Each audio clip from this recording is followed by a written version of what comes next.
League ने इसको boycott कर लिया। अब देखो मुस्लिम लीग बॉयकॉट क्यों कर रही है? मुस्लिम लीग के बॉयकॉट करने का कारण था कि 6 दिसंबर 1946 को 6 दिसंबर 1946 को जो ब्रिटिश गवर्नमेंट है उसकी तरफ से ये बात आ गई थी कि दो देश जो होंगे ना उनके अलग अलग संविधान हो सकते हैं। तो अब मुस्लिम लीग क्या चाहेगी कि भारत वाले संविधान में पार्टिसिपेट करे? आप क्या समझते हैं, यस और नो? दो देश जो हैं वो अलग अलग अपना संविधान बना सकते हैं। ये बात हुई थी आपका कब? 6 दिसंबर 1946 को, और उसके 3 दिन बाद ही ये बैठक थी।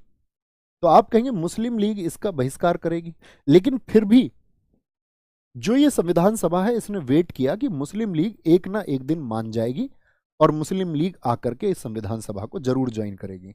और ये जिम्मेदारी दी गई थी, याद रख लेना, पूछा जाता है संविधान सभा में मुस्लिम लीग को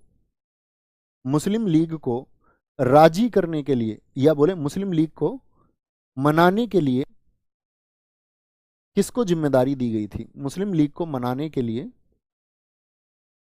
लिए BN राव, बेनेगल नरसिंह राव को जिम्मेदारी दी गई थी। भैया तुम्हारा ये काम है कि कैसे भी करके तुम मुस्लिम लीग को मनाओ। क्योंकि भैया BN राव ही क्यों? BN राव इसीलिए क्योंकि BN राव जिन्ना के बहुत करीबी थे, और मैं कहूं जिन्ना के फास्ट फ्रेंड्स में से एक थे, जिन्ना के करीबी लोगों में से एक थे। ठीक है, तो मुस्लिम लीग वाले कितने सदस्य थे भैया? तो उन लोगों ने पार्टिसिपेट नहीं किया। उन्होंने तो बॉयकॉट ही कर दिया, देसी रियासतों ने पार्टिसिपेट नहीं किया। देसी रियासतों ने, इनकी स्थिति अभी क्लियर ही नहीं थी क्या करें, किधर वाले में करें। देसी रियासतों ने भाग नहीं लिया। इनका भी इंतजार होगा कि भैया एक दिन ये भी मानेंगे। सुबह का भूला शाम को घर लौट आए तो उसे भूला नहीं कहते। देसी रियासतों ने भाग नहीं लिया, क्या बोलेंगे? Didn't participated. पूछेगा आपसे पहली बैठक का बहिष्कार किस संगठन ने किया था? मुस्लिम लीग ने। किसने भाग नहीं लिया था? दोनों बातों में अंतर है, बहिष्कार और मतलब इन्होंने ये इसका अपोज नहीं कर रहे हैं, ये सिर्फ पार्टिसिपेट नहीं कर रहे हैं क्योंकि स्थिति तय नहीं है। और याद रख लेना फ्रांस की परंपरा के आधार पर, चौथा मुख्य बिंदु लिखें, फ्रांस की परंपरा के आधार पर, on the tradition of France के आधार पर पहले अस्थायी अध्यक्ष, मतलब कि टेम्पररी प्रेसिडेंट, पहले अस्थायी अध्यक्ष कौन चुने गए थे भैया? वो चुने गए थे डॉक्टर सच्चिदानंद सिन्हा। सच्चिदानंद सिन्हा। और इनके जो नाम का ये जो सुझाव है, ये जो सजेशन दिया था, ये दिया था JB कृपलानी जी ने। पूछा जाता है उनके नाम का सुझाव किसने दिया था? देखो अभी फ्रांस की परंपरा क्या है, फ्रेंच ट्रेडिशन क्या है, लिखें, इंग्लिश वाले बच्चे लिखें। On the basis of French tradition the first temporary president will be Dr. Sachidanand Sinha, and his name suggested by JB Kripalani. Okay, अब ये फ्रांस, देखो जब कोई भी सभा बैठेगी तो उस सभा की अध्यक्षता कोई ना कोई करेगा, हाँ या ना? सर फर्स्ट मीटिंग में पार्टिसिपेट किया था 211 ने या 207 ने? बच्चों यही तो मैंने आपको अभी बताया। मीटिंग पूछे तो 207 और सेशन पूछे, सत्र पूछे तो 211।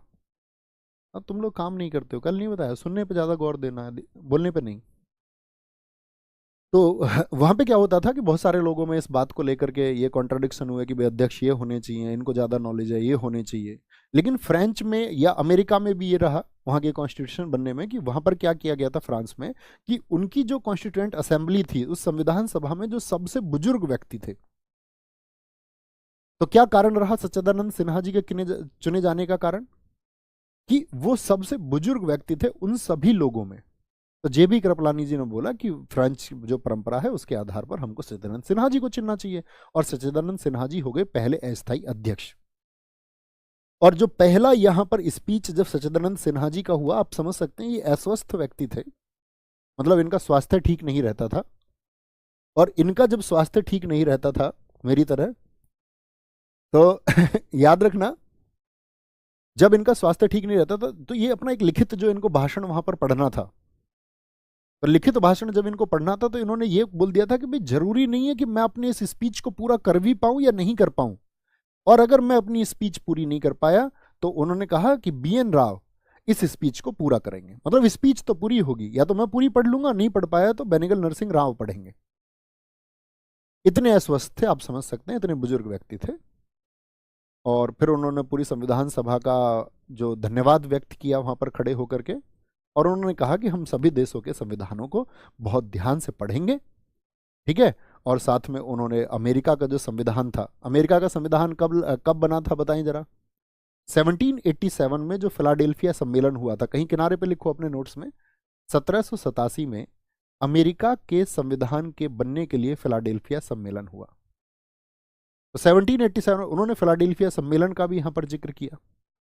उन्होंने बोला कि भाई हम अब भारत के संविधान में सभी आदर्शों को, सभी देशों के संविधानों का अध्ययन करके, और हम एक गरिमापूर्ण, मतलब इस देश के व्यक्तियों के लिए जो संविधान होना चाहिए उसको हम बनाएंगे। मतलब अंततः उसमें क्या होना चाहिए, जनता यानी कि लोगों को, लोगों में निहित संविधान होना चाहिए, उनको सेंटर पे रख के लोगों को तब सोचना है हमको। तो ये पहली मीटिंग में ये सारी घटनाएं हुई। अब देखो यहां पर क्योंकि मुस्लिम लीग ने बहिष्कार कर लिया, तो चर्चिल जो था, चर्चिल ने इस पर टिप्पणी की है, एक बड़ी बात है, चर्चिल की एक टिप्पणी है, उसको लिख लेना। चर्चिल ने कहा था इसको, पहली मीटिंग को उसने कहा था, ये ऐसा विवाह है जिसकी दुल्हन ही गायब है। मतलब एक पार्ट गायब है ना, तो चर्चिल, तुम समझ रहे हो, चर्चिल चाहता ही नहीं है कि कुछ अच्छा हो, तो उसने कहा ये ऐसा विवाह है जिसकी दुल्हन गायब है, जिसकी भैया ब्राइड, क्या बोलेंगे, ब्राइड ही नहीं है। ये एक ऐसी मैरिज है जिसमें आपका ब्राइड गायब है, दुल्हन ही गायब है, उसको इग्नोर कर रहे हैं और उसके बिना शादी कर रहे हैं। तो चर्चिल ने ऐसी टिप्पणी की।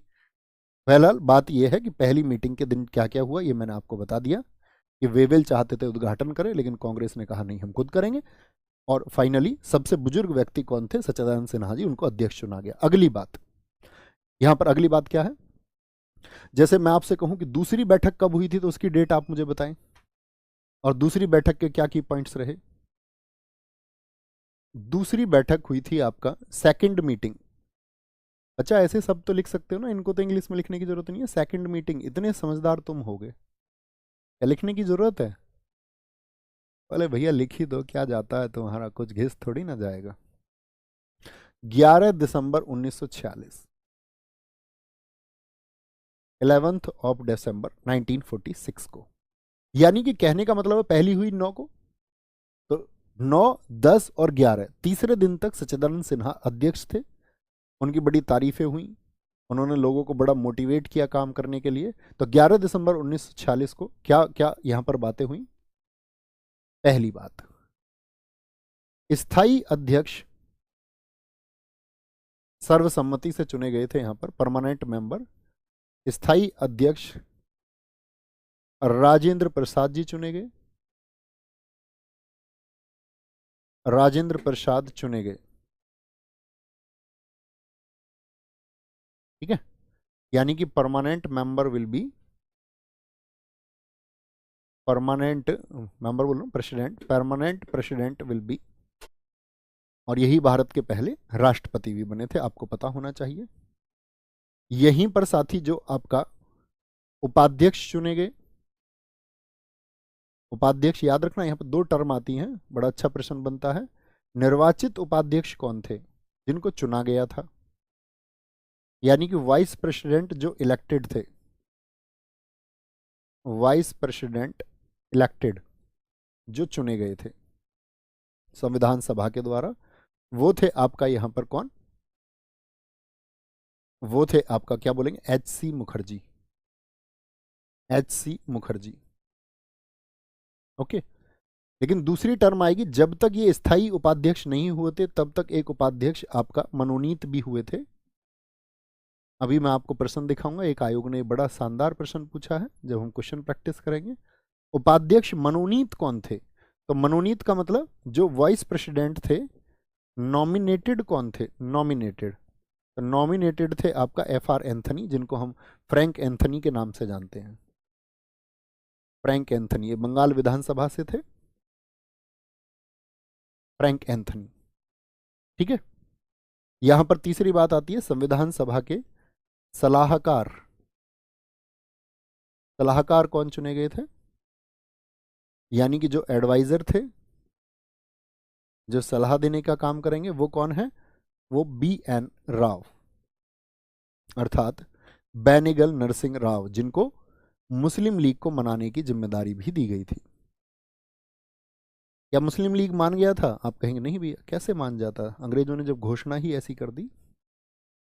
तो कहने का मतलब है कि चेयर पे हेड करने के लिए प्रमुख व्यक्ति आए। आपका स्थायी अध्यक्ष सर्वसम्मति से राजेंद्र प्रसाद जी को यूनानिमसली सबके मत से चुना गया उनको, और सब लोगों ने इनका वेलकम किया। और इनके वेलकम में आप जानते हैं राजेंद्र प्रसाद जी बहुत प्रतिभा के धनी व्यक्ति थे। इनके बारे में मैं आपको एक बात बताऊं, तो मतलब इनका मैट्रिकुलेशन हुआ था 1902 के, और हमेशा ये आपका प्रथम श्रेणी के छात्र थे। तो इनकी तारीफ में जो भाषण पढ़ा था वो पढ़ा था सच्चिदानंद सिन्हा जी ने। सच्चिदानंद सिन्हा जी ने कहा था कि यहां सेंट्रल असेंबली में जितने भी लोग बैठे हुए हैं उन सभी में सबसे ज्यादा नजदीकी मेरी राजेंद्र प्रसाद से रही है, और मैं पिछले 44 वर्षों से इन्हें जानता हूं, 44 ईयर्स एगो। और उन 44 वर्षों में मैं इनके बारे में क्या जानता हूं वो मैं आपको बताना चाहता हूं। उन्होंने इनके मैट्रिकुलेशन में इनके प्रथम श्रेणी प्राप्त होने से लेकर के बहुत सारे बिंदुओं पर प्रकाश डाला। साथ ही उन्होंने कहा कि इनको वायसराय के द्वारा हाई कोर्ट के चीफ जज बनने का जो ऑफर आया था उसको इन्होंने ठुकरा दिया, और उस पर मेरी नाराजगी थी। सच्चिदानंद सिन्हा बोल रहे हैं इस बात को, कि मेरी नाराजगी इस बात पर इसलिए है कि अगर ये न्यायपालिका में चले जाते तो उस न्यायपालिका को ये दुरुस्त कर देते। आप समझना, मैं इन शब्दों के माध्यम से आपको समझाना चाह रहा हूं राजेंद्र प्रसाद जी किस छवि के व्यक्ति थे, हमारे देश के पहले राष्ट्रपति। और भी उन्होंने बहुत लंबा स्पीच पढ़ा। उन्होंने कहा कि ये किसी खड्गधारी की तरह, खड्गधारी मतलब हथियार धारण किए हुए व्यक्ति की तरह काम यहां पर नहीं करेंगे। खड्ग बोलते तलवार को। मुझे इनसे पूरी अपेक्षा है कि ये किसी पुरुषधारी देवदूत की तरह काम करेंगे। पुष्पधारी मतलब फूलों को धारण किए हुए। अच्छा, इनकी दूसरी विशेषता चुनिए। यहाँ पे फिर नंबर आया था सरोजिनी नायडू जी का। सरोजिनी नायडू जी ने तो बड़ी अच्छी बात यहाँ पर कही थी। उन्होंने कहा था कि मैं अंतिम रूप से बोल रही हूँ और मैं महिला हूं इसीलिए अंतिम नहीं बोल रही हूँ, क्योंकि वो अंत में बोली थी। कहते हैं इनके इस शब्द को सच्चिदानंद सिन्हा जी ने एकदम से कैप्चर कर लिया था। उन्होंने कहा नहीं, ये आखिरी बात नहीं है, आखिरी बात तो आखिरी बात होती है। तो सरोजिनी नायडू जी ने भी यहाँ पर इनकी तारीफ की कि मैं अगर राजेंद्र प्रसाद जी के बारे में कुछ कहना चाहूं तो उसके लिए मुझे सोने की कलम चाहिए और शहद की स्याही चाहिए, यानी ink of honey and the pen of gold. उन्होंने कहा कि दुनिया में कोई स्याही नहीं है जो राजेंद्र प्रसाद जी की तारीफ को लिख पाए। तो थोड़ा सा अंदाजा लगा पा रहे हैं इनके व्यक्तित्व के बारे में कि एक महान व्यक्तित्व थे। जब हम राष्ट्रपति पढ़ेंगे तो पढ़ाएंगे सबके बारे में बहुत विस्तार से। तीसरी बैठक पर आते हैं। तीसरी बैठक कब हुई थी बताएंगे? तीसरी बैठक यानी third meeting was held on, तीसरी बैठक 11 11 नहीं सॉरी 9 11 और 13, तीसरी बैठक 13 दिसंबर 1946 को हुई। थर्ड मीटिंग हेल्ड ऑन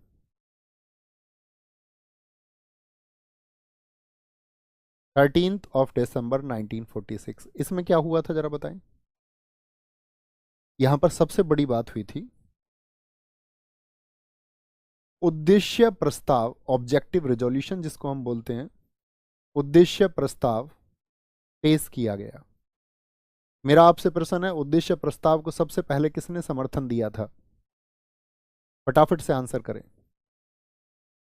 बड़ा चर्चित प्रश्न है, आपका यूपीपीसीएस प्रीलिम्स में पूछा गया। उद्देश्य प्रस्ताव पेश किया गया, यानी कि हम कहेंगे यहां पर क्या हुआ था, ऑब्जेक्टिव रेजोल्यूशन किया गया।